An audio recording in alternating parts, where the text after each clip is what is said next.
Hello viewers, আসসালামু আলাইকুম।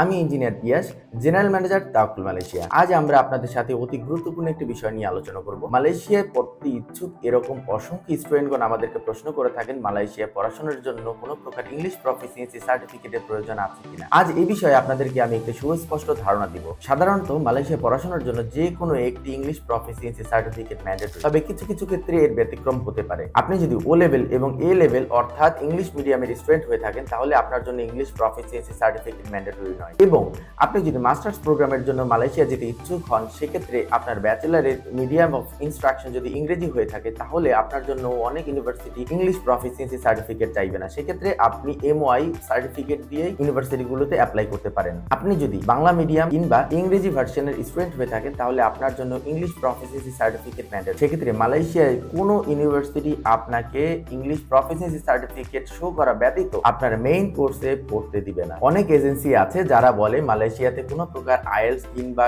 English proficiency সার্টিফিকেটের দরকার নেই। এটা সম্পূর্ণরূপে একটি বিভ্রান্তিকর তথ্য ও ভুল তথ্য। সুতরাং এই বিষয়ে বিভ্রান্ত হওয়ার কোনো কারণ নেই। আপনি যখন মালয়েশিয়াতে অ্যাপ্লাই করবেন তখন একটি লেটার অফ এলিজিবিলিটি অর্থাৎ এলওআই লেটার পাবেন। সেখানে স্পষ্ট আকারে আপনার ইংলিশ প্রফিসিয়েন্সি সার্টিফিকেটের কথা বলা থাকবে। এছাড়াও আপনি যখন আপনার অফার লেটার পেয়ে যাবেন তখন অফার লেটার ভিতরে দেখতে পাবেন আপনার ইউনিভার্সিটি কোন কোন ইংলিশ প্রফিসিয়েন্সি সার্টিফিকেট গুলো অ্যাকসেপ্ট করে এবং আপনার এই কোর্সে পড়ার জন্য কেমন স্কোর প্রয়োজন। সাধারণত ভিসা প্রসেসিং ও ইউনিভার্সিটির অফার লেটার পাওয়ার জন্য কোনো প্রকার ইংরেজি প্রফিসিয়েন্সি সার্টিফিকেট প্রয়োজন পড়ে না। সেক্ষেত্রে কারোর যদি ইংলিশ প্রফিসিয়েন্সি সার্টিফিকেট না থাকে, ভিসা প্রসেসিং কালীন আমরা 1 মাসের একটি সময় দিয়ে থাকি, এর মধ্যেই স্টুডেন্ট তার ইংলিশ প্রফিসিয়েন্সি সার্টিফিকেটটি জমা দিতে পারবেন। যদি আপনি নির্ধারিত সময়ের মধ্যে আপনার ইংলিশ প্রফিসিয়েন্সি সার্টিফিকেটে জমা দিতে না পারেন, সেক্ষেত্রে আপনি মালয়েশিয়ায় পৌঁছানোর পরে আপনাকে মেইন কোর্সে অংশগ্রহণ করতে দেওয়া হবে না। আপনাকে প্রথমে একটি ইংলিশ প্রফিসিয়েন্সি প্রোগ্রাম কিংবা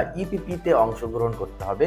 এটা একটি পেইড কোর্স। এই কোর্সটি সম্পন্ন হতে 2 থেকে 4 মাস পর্যন্ত সময় লাগতে পারে। এই কোর্সের প্রত্যেকটি লেভেলে আপনাকে 50,000 টাকা থেকে 1 লক্ষ টাকা পর্যন্ত খরচ করতে হতে পারে। সুতরাং সংক্ষেপে বললে মালয়েশিয়ায় উচ্চশিক্ষার জন্য যারা যেতে ইচ্ছুক তাদেরকে বলবো মালয়েশিয়ায় অবশ্যই একটি ইংলিশ প্রফিসিয়েন্সি সার্টিফিকেট প্রয়োজন। ক্ষেত্র বিশেষে এটার পরিবর্তন হতে পারে। সেক্ষেত্রে দেখতে হবে আপনি কোন প্রোগ্রামে যেতে ইচ্ছুক। সুতরাং মালয়েশিয়ায় পড়াশোনার জন্য ইংলিশ প্রফিসিয়েন্সি সার্টিফিকেট হচ্ছে ম্যান্ডেটরি। সস্তা এজেন্সি থেকে দূরে থাকুন ও বিভ্রান্তিকর তথ্য এড়িয়ে চলুন।